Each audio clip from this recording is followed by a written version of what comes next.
The Center for the Improvement of Human Functioning International presents this luncheon lecture. Today's topic, Top 10 Reasons to Eat More Whole Foods. Your presenter, Donald R. Davis, Ph.D. Thank you kindly. Some of you may know I live in Austin, Texas, and come up here once a month, and fall has not arrived in Austin yet. So it's nice to come here. I was a little worried about the weather forecast, but I lucked out and came in between storms, so everything worked fine. My topic today is important, I think, because number one, most Americans do not eat mostly whole foods, and because most Americans do not realize what a great difference there is between whole foods and non-whole foods. So that's what I'm going to be talking about today, and at the end giving some pointers for ways to increase the amount of whole foods that you eat. Most people are surprised when they find out how much non-whole foods they're eating, because they sneak in kind of under the radar. They're very concentrated, and it's easy to consume more of them than you think. First of all, let's start out asking what are whole foods in the first place. Most people have a pretty good idea about that. I would like for you to test yourself on these 12 foods and count how many of them you think are in the whole foods category. Can you define whole foods? I'm going to. Most people have a pretty good idea. Check yourself here by counting how many you think are whole foods. And don't look at your notes. Okay, how many people count 5? Couple. How many count 6? Lots of people. How many count 7? Okay, you're in the right ballpark. By my count, there are 6. Butter comes from the whole food milk. Olive oil comes from the whole food olives. The others are pretty obvious. Honey is probably the reason why there were quite a few people counting 7. So what is the definition of a whole food anyway? By one definition, you could count honey as whole because it exists in nature. But I'm going to argue that there is a better definition of whole foods. First of all, are they what you find at a whole food store? No. Americans love non-whole foods. They taste great. We've learned how to make lots of wonderful tasting things with non-whole foods, and Whole Foods and other health food stores sell hundreds and probably thousands of them. Are they organic foods? No, not at all, because you can have organic versions of all non-whole foods. Foods as they exist in nature, this is getting a lot closer, but honey doesn't fit in well, as I will show you. My best definition of what whole foods are for nutritional purposes is that they are foods that grew as they exist in nature. In other words, not greatly altered by anything that we did to them. This business about the foods that grew, that discards honey, and I'll show you there's great significance to this business about a food that grew, because anything that grew is life, and the fundamental unit of life is cells, and cells are like complicated cities that have all kinds of things going on inside them, and in that sense all cells on Earth are the same. In order to have all these things going on inside, they have to have nearly the same nutrients that our cells need to function. The same amino acids, the same minerals, trace minerals, vitamins, and a few other things are all essential parts of every cell that exists on Earth. And so when we eat something that grew, we're eating those cells and we're automatically getting a considerable variety of the very same thing that we need to nourish our cells when we eat. Now, honey did not grow. That's the problem with honey. It did not grow, and as it turns out, it hardly has any nutrients in it at all. If it had grown, it would have had to have had a lot of nutrients in it. Now, technically speaking, milk also did not grow. There's no such thing as a milk cell. However, nature designed milk as the only food for young mammals, and it qualifies easily for honorary status as a whole food, even though it didn't grow. So you see, the definition of whole food is a little bit tricky. My best definition, foods that grew that were not altered. So what are they? There are animal foods, everything that lived, plant foods, and milk, if it's whole. Can you think of any others without looking at your notes? Some of us eat fungi, mushrooms and truffles. Some populations eat algae and insects. These are also whole foods. They consist of cells. They automatically have a good assortment of nutrients in them. The major non-whole foods are added sugars. They go under many different names. Table sugar, the chemical name is sucrose. There's also fructose, which is found in fruit. Corn syrup, honey, we've mentioned. And then lately I've been seeing rice syrup and agave syrup on food labels, especially things from health food stores. And you might think that these are different or better than corn syrup, but they're not, unfortunately. And the marketers have come up with agave nectar, which sounds even better, but it's not, unfortunately. Dextrose is the form of sugar that is mainly in our blood, also called glucose. And then there are these three sugar alcohols, which from a nutritional point of view are empty calories, just like any other sugar. However, they can be used in what are called sugar-free products, like chewing gum, because they are non-karyogenic. They do not cause cavities in teeth, and so they can be called sugarless or sugar-free for that reason. But from a nutritional point of view, they're not at all in a different category. They have calories, and they have nothing else in them besides calories. A second main category of non-whole foods are added fats and oils. And the third and last category is white flour, white rice, and degermed corn that have had the bran and or the germ removed from them, and these are nutrient-rich parts. I'd like to point out that those three categories, added sugars, added fats and oils, and white flour, that is the basic recipe for making a cookie. And believe it or not, more than half of the calories and more than half of the dry weight of the American food supply consists of just those three things. In other words, Americans on the average eat mostly cookies.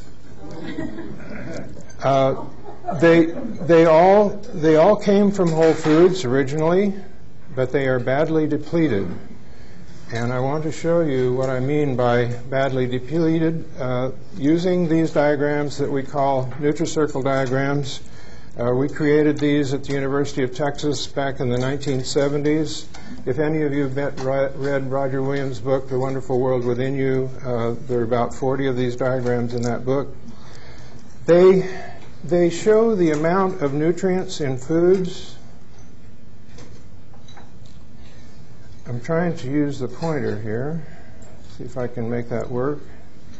It doesn't seem to want to, so I'll use this. These diagrams show the amounts of vitamins in foods from here to here in the diagram. Major minerals in this region, calcium, potassium, magnesium, and so on. Trace minerals such as iron and manganese, selenium. This category of other includes fiber, linoleic acid, fatty acid, and omega-3 fatty acids. And finally, in this part of the diagram are the amino acids that we get when we digest protein. This red circle in the diagram represents an adequate amount of each one of those nutrients in 1 day's worth of calories. And so an adequate food then fills that red circle with blue bars. That's an adequate food that meets our needs. This one is completely empty. It has nothing in it. So using scales like this, I'm going to show you some contrasts between whole foods and non-whole foods. Here are two sweet-tasting foods that appeal to our sense of sweet, but notice the huge contrast between the nutrients that they contain. You knew that oranges have vitamin C and maybe folate and maybe fiber, but you probably didn't realize that there were all these other nutrients there present. For example, calcium, potassium, and magnesium are all present in adequate amounts compared to the calories that are contained in an orange. Whereas, of course, sugar has absolutely nothing in it except the sweet taste and the calories. Another big contrast, and this illustrates what I said before about honey having negligible nutrients. Watermelon, like all whole foods, because of its cellular nature, has to have these things in it in order for its own cells to work, and when we eat them, we automatically get a lot of nutrients. Here's another kind of contrast, soybeans and soy oil. Soy oil is the major vegetable oil used in the United States. If you read a label and it says vegetable oil, chances are it's soy oil. The way we get it is we take soybeans and squeeze them, get the oil to drip out, and refine it. And when you do that, you get 2 fatty acids and you get the vitamin E, but everything else is lost.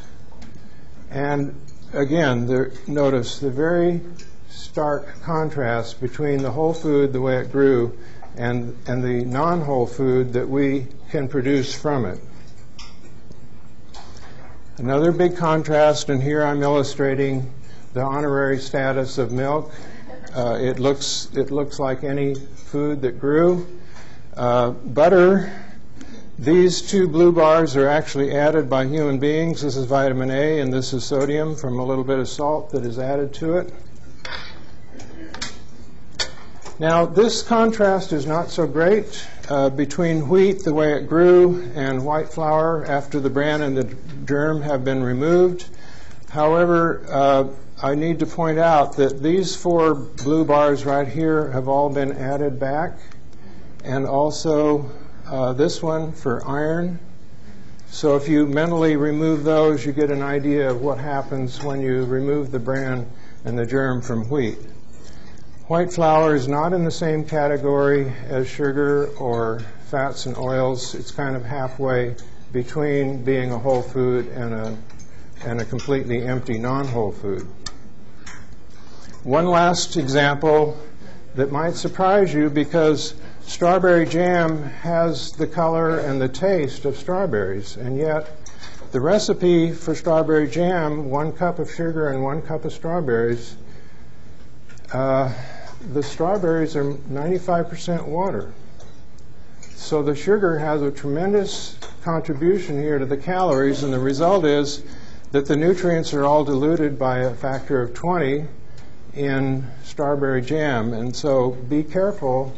A little bit of sugar goes a long way to deleting the nutrient content of foods. Okay, so my point here is there is a huge contrast between whole foods and non-whole foods, and now let's look at some of the consequences of that.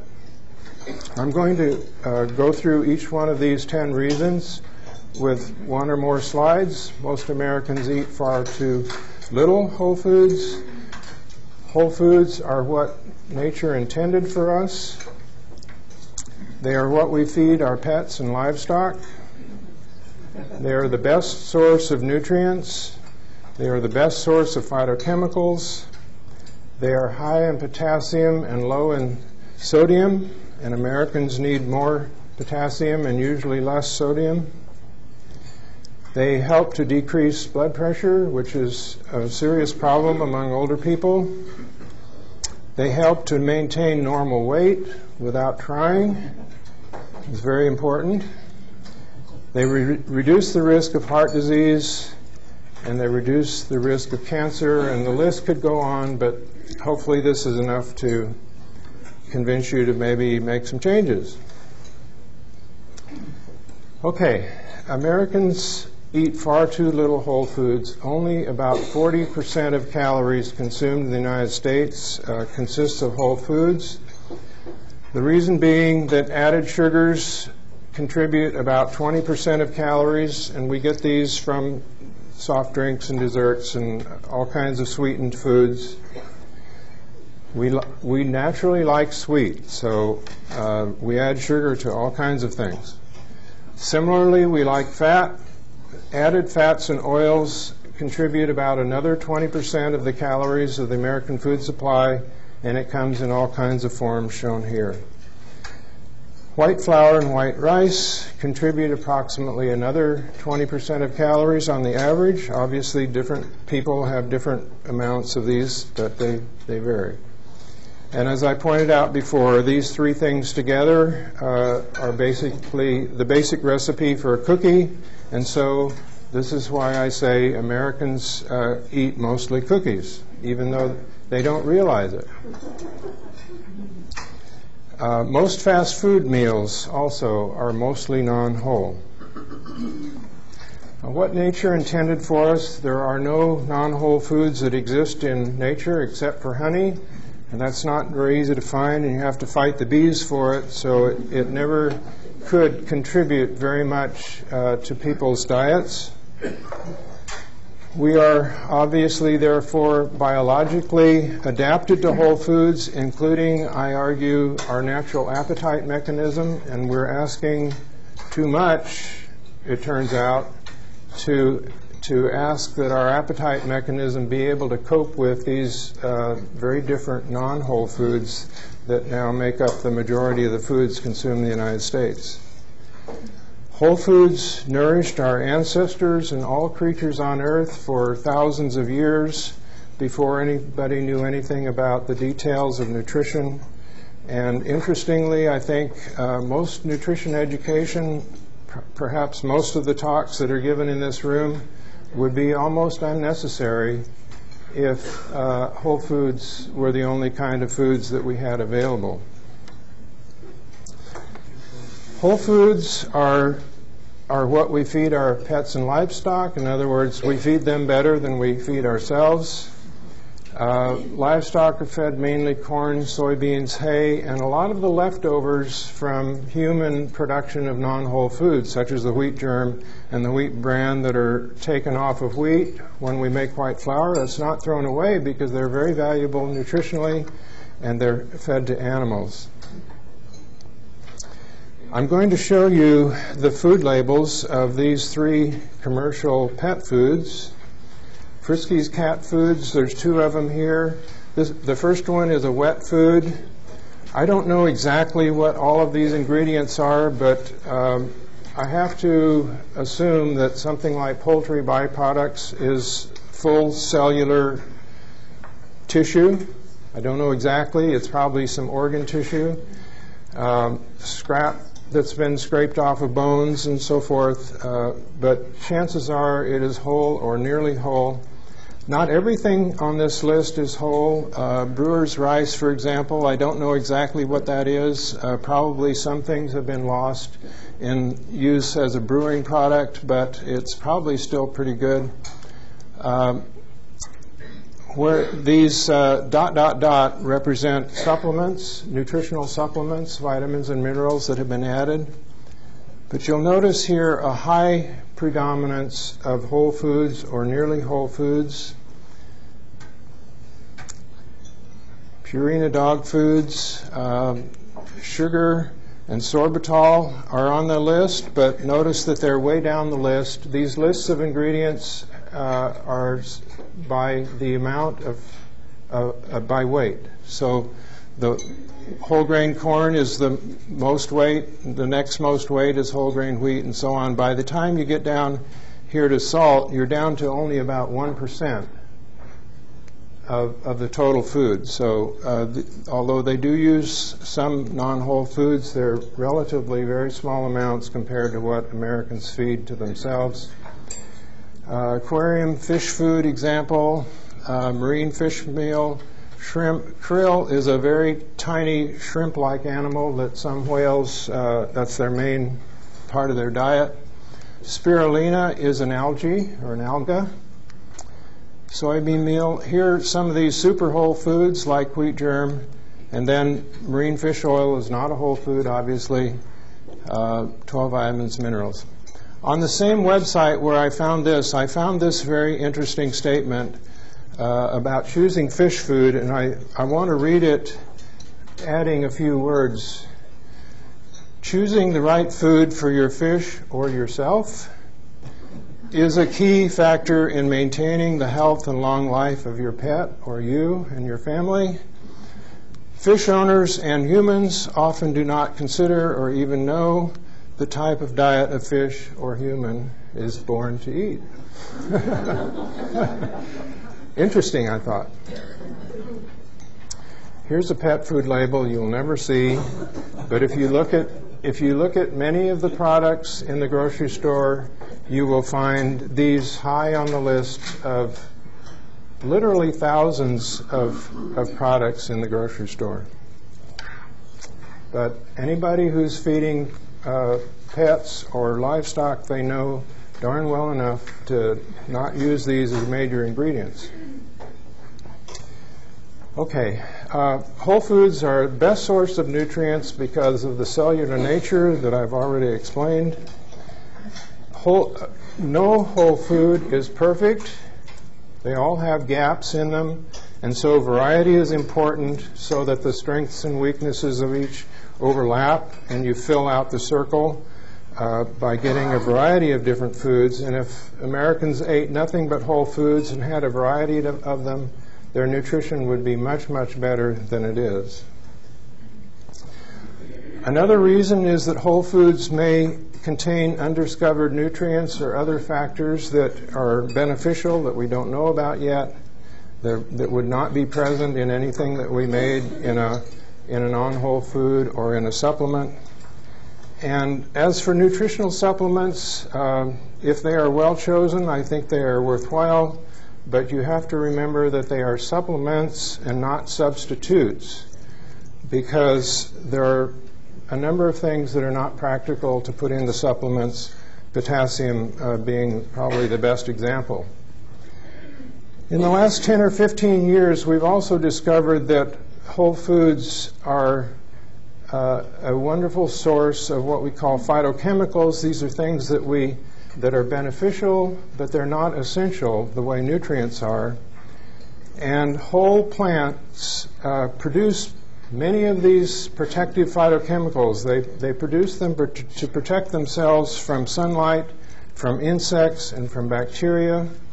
There are tens of thousands of these that are known.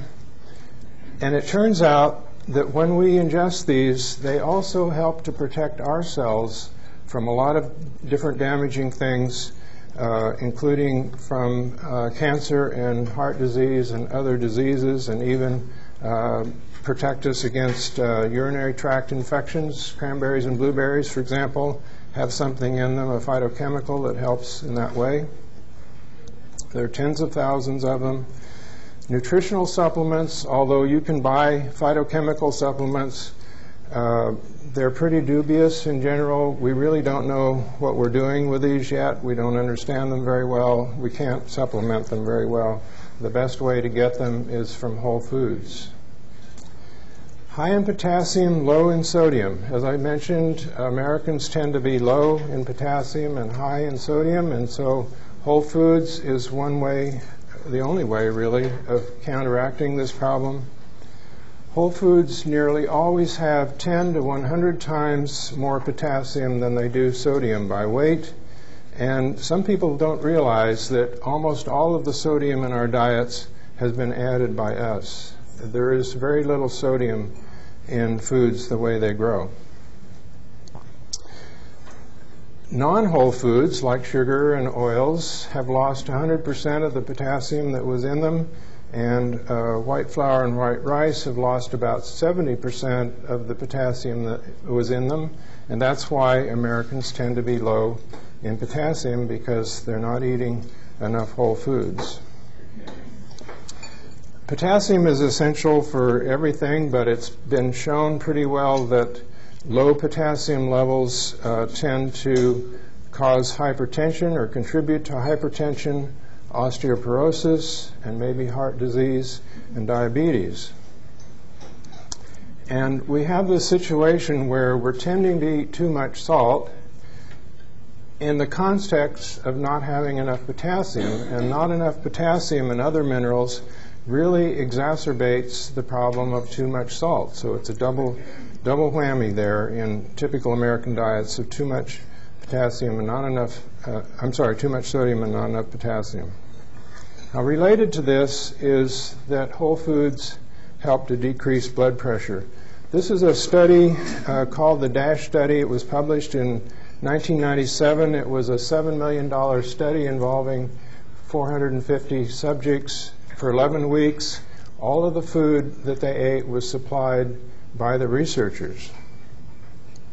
They compared a typical U.S. diet with what they called a high level of sodium, about 3,100 milligrams a day. They compared that diet with what we now call the DASH diet, which had the same amount of sodium in it, but it was high in whole foods, fruits and vegetables, 9 servings a day, dairy, whole grains, beans, poultry, fish, and nuts, whole foods. And in order to have those be high, they had to make the diet low in other things, and it was low in non-whole foods, sweets, sweetened beverages, oils, and white flour. So they didn't call it a whole food diet, but that's really what it was. And what they found in these subjects who had moderately high blood pressure when they went into the study, they found that the DASH diet reduced blood pressure quickly in about 2 weeks. On the average, 5.5 millimeters systolic, 3 millimeters diastolic. And the higher the initial blood pressure was entering the study, the more benefit the whole food diet showed. These results are similar to the average results that are found with pretty severe sodium restriction diets, and they're similar to the results of using a single drug, all without any side effects, no drug cost. Some of the side effects cause people to go off of them with high blood pressure. Okay, whole foods also help people maintain their normal weight. After all creatures for millions of years have maintained their weight, even in the presence of abundant food, without trying. And I maintain that non-whole foods are a major cause of the weight problems that we have in the developed world. Jane Brody, for many, many years, was the New York Times health columnist, and she wrote in the foreword to a book by someone else that she had tried all of the diets, and she gave up finally trying to lose weight, and she decided she was just going to be a healthy fat person. And that meant to her regular, wholesome foods and exercise. No dieting, just focusing on healthy foods. She wasn't planning to lose weight, but unexpectedly she did. 1/4 of her body weight, which might have been around 60 pounds, depending on where she was starting, in 2 years. and she maintained it after that for 25 years. So she's a wonderful example of this working. I'm sure it doesn't work for everyone, but I think this is a major part of our obesity problem in the developed world. Another little bit of evidence that points in that direction was a study done at the University of Alabama quite a few years ago. They billed it as a study of self-selection. They had people in a cafeteria situation and they were watching what they ate. And it turned out that those people who chose the more whole food diets among the cafeteria selections, they had more volume of food on their plates, but fewer calories. They just naturally ate fewer calories. The problem with fast foods is they're very concentrated calories. There's not enough fruits and vegetables there to slow you down, and people just, their appetite mechanisms don't work with that kind of diet. Okay, the evidence for reducing heart disease. This is one the FDA actually approved back in 1999 and again in 2003. They approved a label can be added to a food of grains that whole grains reduce the risk for heart disease and some cancers. This was based on significant scientific agreement. In order for a food to have this label, it has to contain at least 51% whole grain. Another example is the Nurses' Health Study, where 76,000 women were followed for 10 years.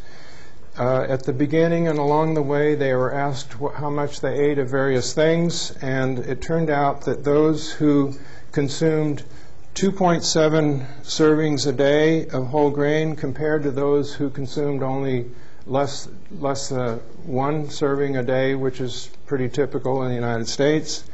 They had a reduced risk of heart disease by about 30%. And you can question this and say, well, maybe there were some other parts of the diet that had this benefit, but the researchers tried to control for those as best they could, and this is probably a reasonable approximation to the truth, that the whole grains alone had this effect. Now, 30%, that's better, safer, and cheaper than statin drugs. You've probably all heard about statin drugs. Very expensive. Billions and billions of dollars of them are sold every year. We're all paying for this through our health insurance. Your doctor will tell you about the statin drugs, but will he tell you or she tell you about whole grains as having as good or better a result with no chance of side effects? Finally, number 10, reducing the risk of cancer. Already mentioned, the FDA has approved a label claim for reducing risk of cancer from whole grains. Here's a little bit more evidence. There was a study published that reviewed 40 case control studies comparing people who had cancer with those who did not have cancer, matched as well as they could in other ways. That's what a case control study is. In 46 out of 51 reports, those who ate more whole grains had lower risk of cancer.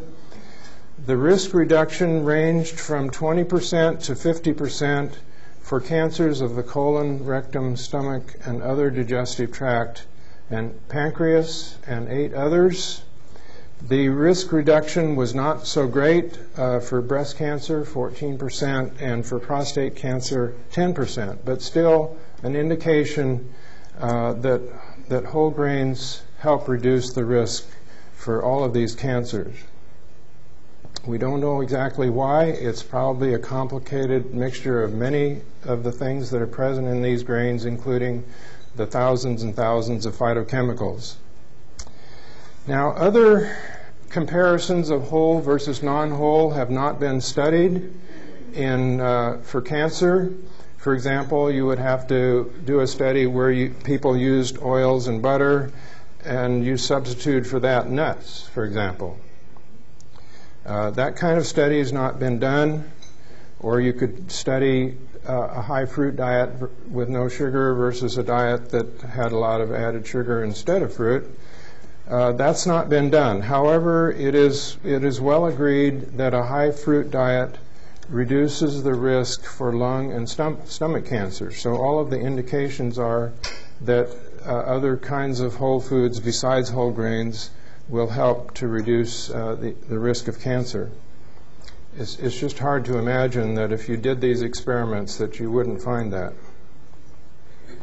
So now that I've convinced you, let's talk about how to increase the amount of whole foods in your diet.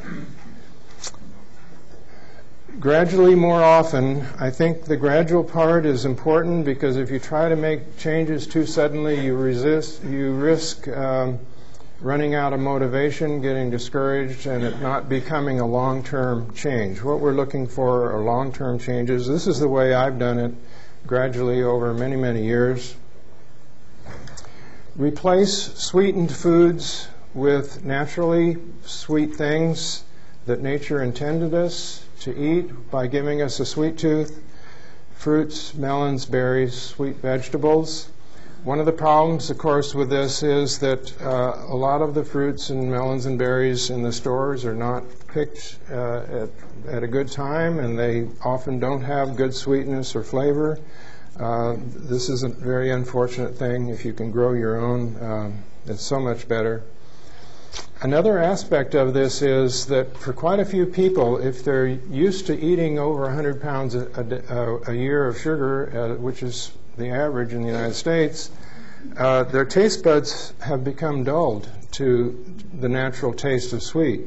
And I've never experienced this, but some people say they have to get off of a high sugar diet for a couple of weeks before fruits and vegetables that are sweet to me begin to taste sweet to them.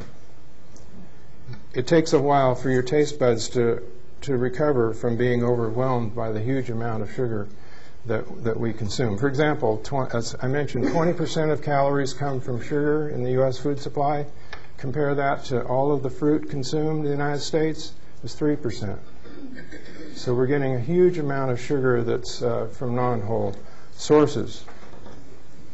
We're trying to reverse that, replacing with natural whole food sources. Replacing sodas. Sodas are a very important source of sugar in the form of high fructose corn syrup.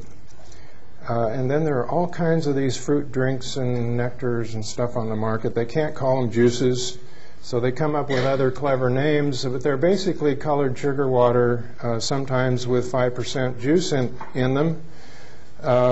You can replace these with 100% juices, like 100% orange juice or 100% tomato juice, 100% grape juice. The juices in general are not completely whole because you throw away some pulp. Tomato juice might be an exception. Tomato juice is, I think, probably a whole fruit. But orange juice and grape juice, you're not getting everything.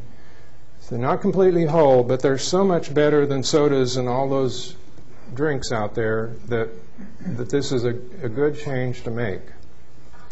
It's clear, though, you can overdo it, and pediatricians now warn parents about overuse of juices in children.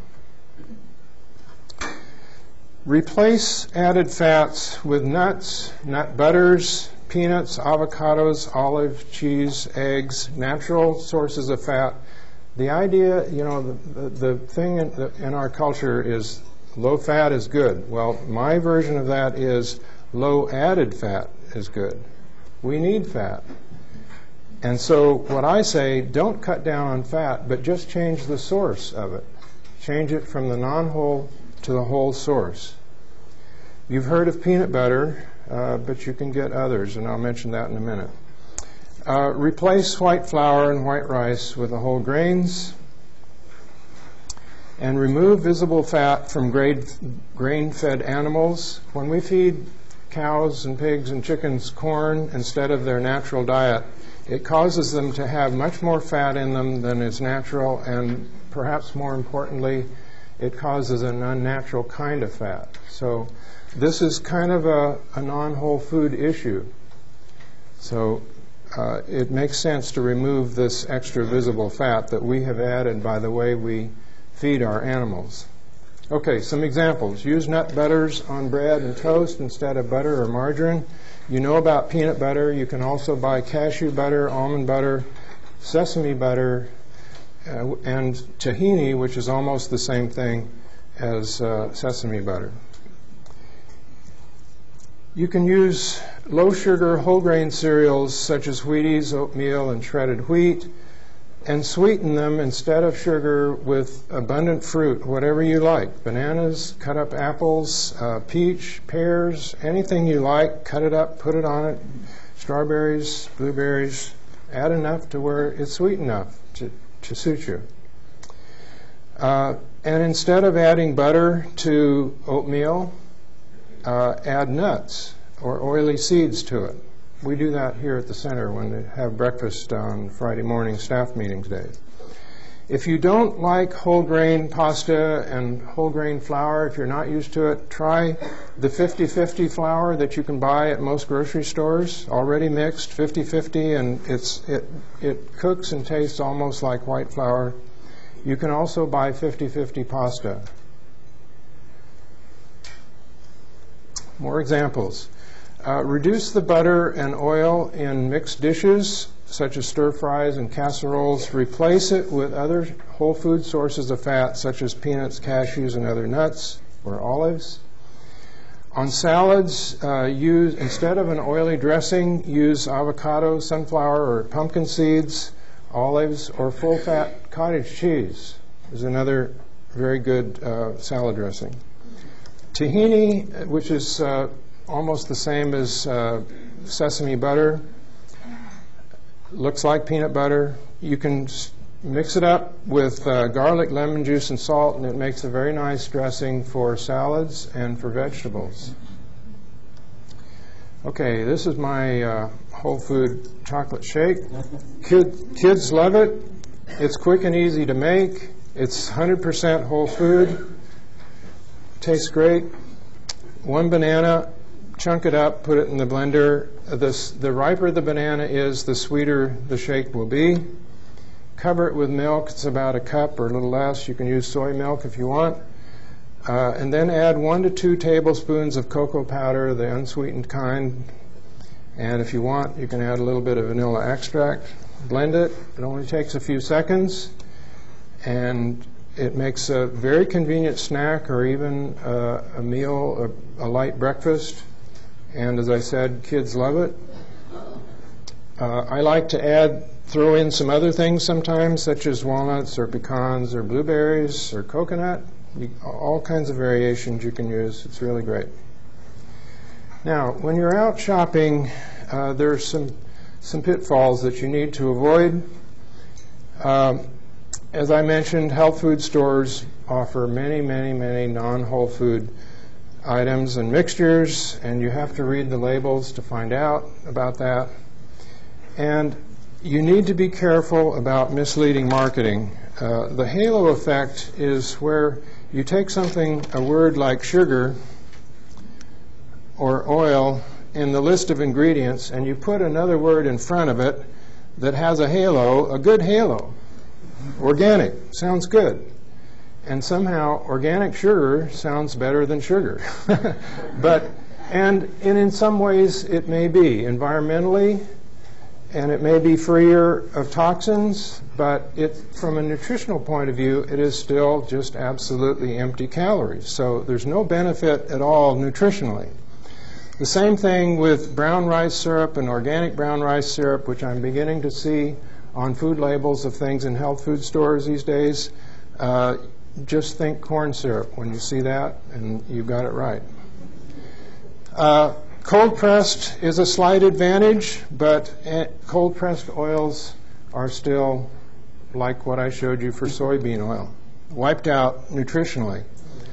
Frozen yogurt instead of ice cream. Do you have ICBY here? Yeah. You know what it stands for? I can't believe it's yogurt. Well, it isn't. If you look at the source of calories, and I've done that, well over half of the calories in frozen yogurt comes from added sugar. So you're eating, it's like the strawberry jam thing. You've got to be careful with sweetened things. Don't be persuaded by all natural and low fat. These are other things that are supposed to sound good, but they don't necessarily mean a thing.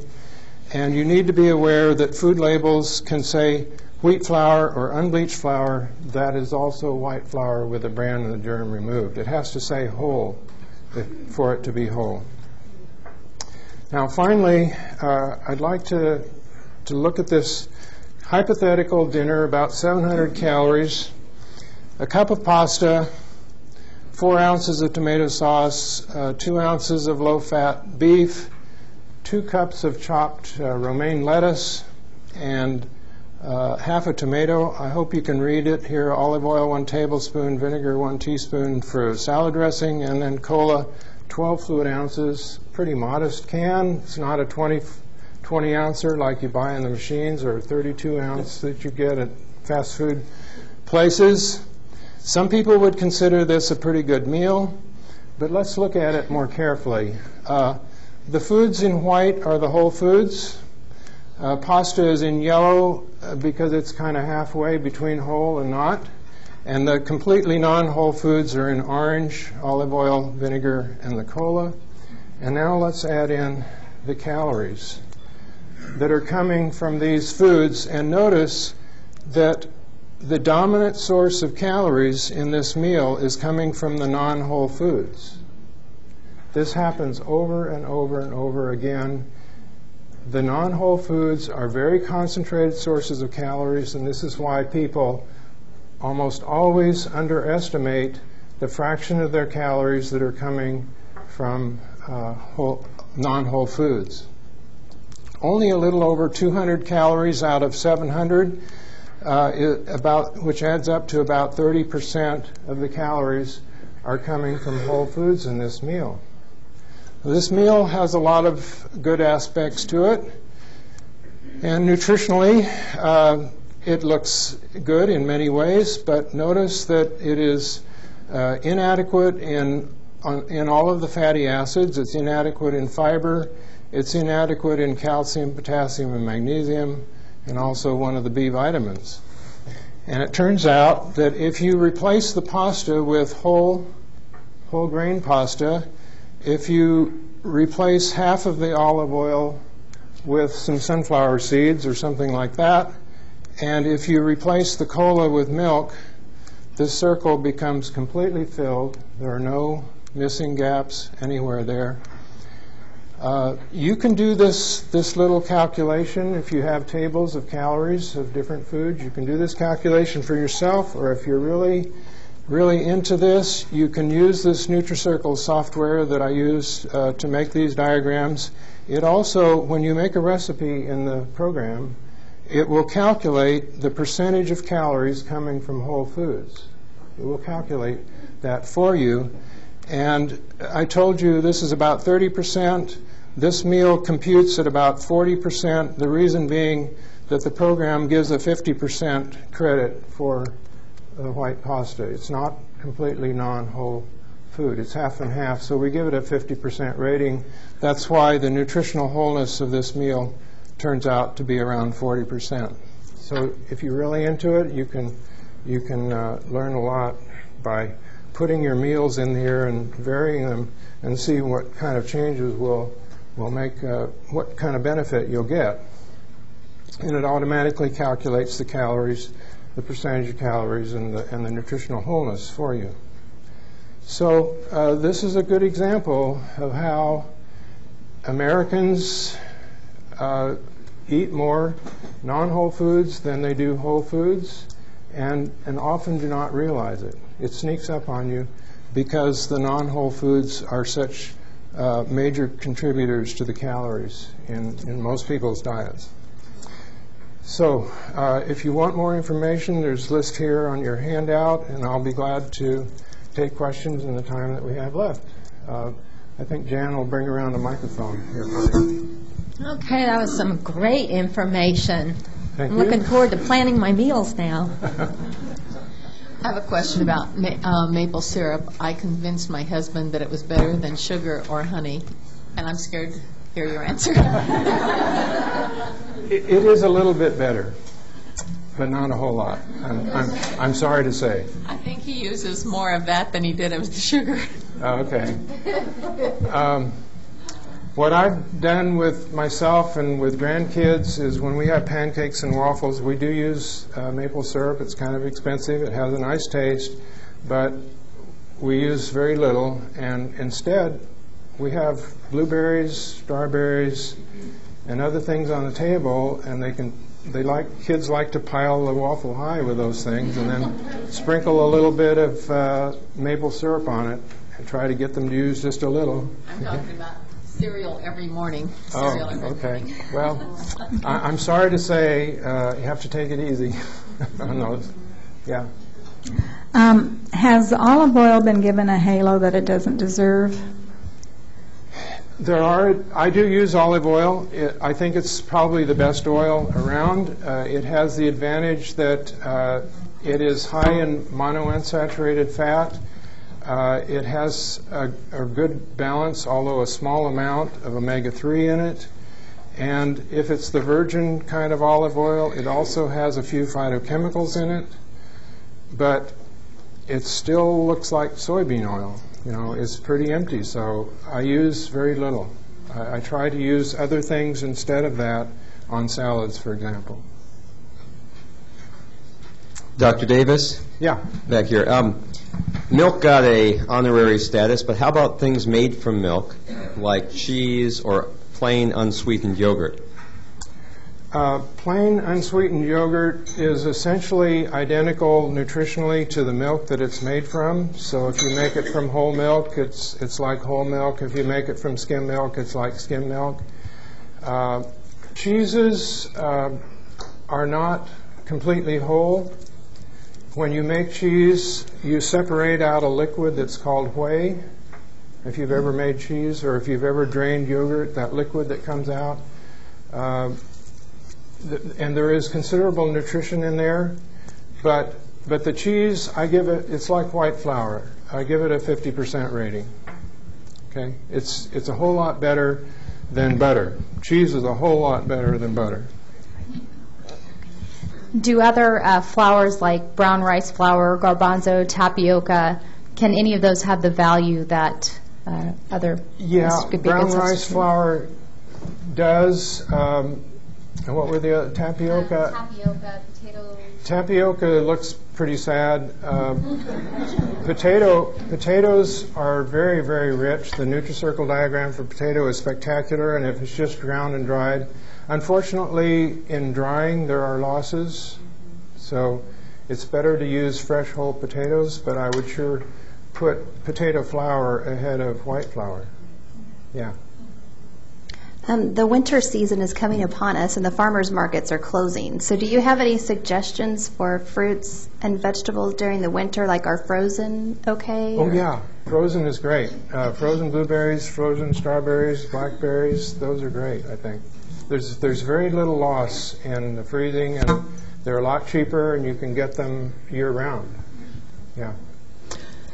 We use Splenda, and I was wondering, it has to be better than using sugar. But how beneficial is Splenda? Yeah. I think that all of these artificial sweeteners are probably better than the sugar that they replace.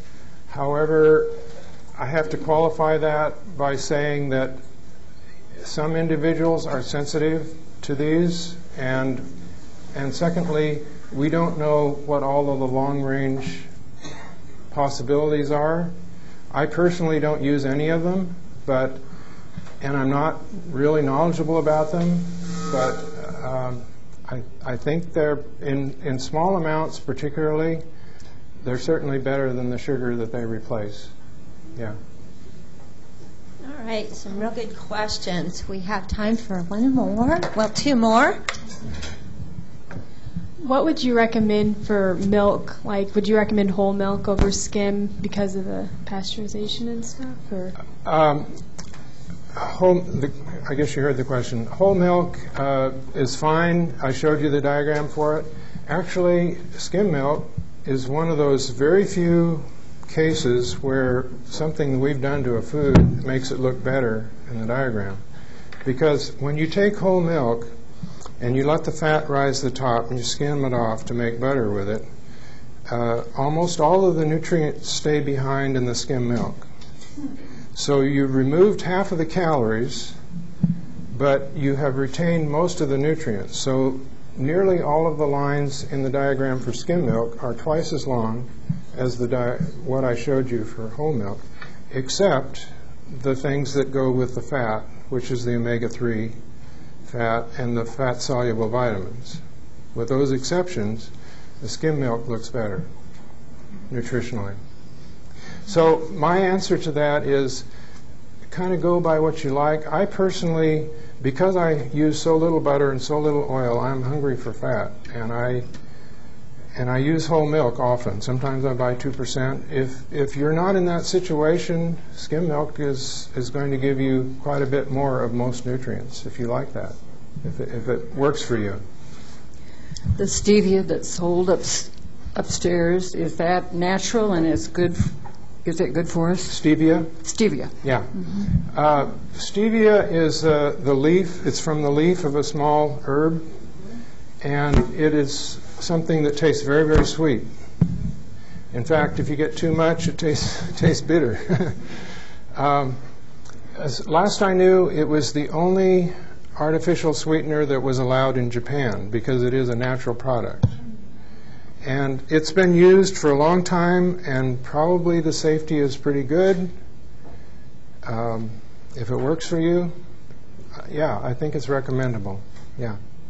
The preceding program was presented by the Center for the Improvement of Human Functioning International in the Bright Spot for Health Lunch and Lecture Series. To inquire about additional health-related information available on DVD, audio CD, VHS, or audio cassette, simply call 316-682-3100 or drop by 3100 North Hillside in Wichita, Kansas. To discover more about the center and what we have to offer, be sure and visit us on the web at www.brightspot.org.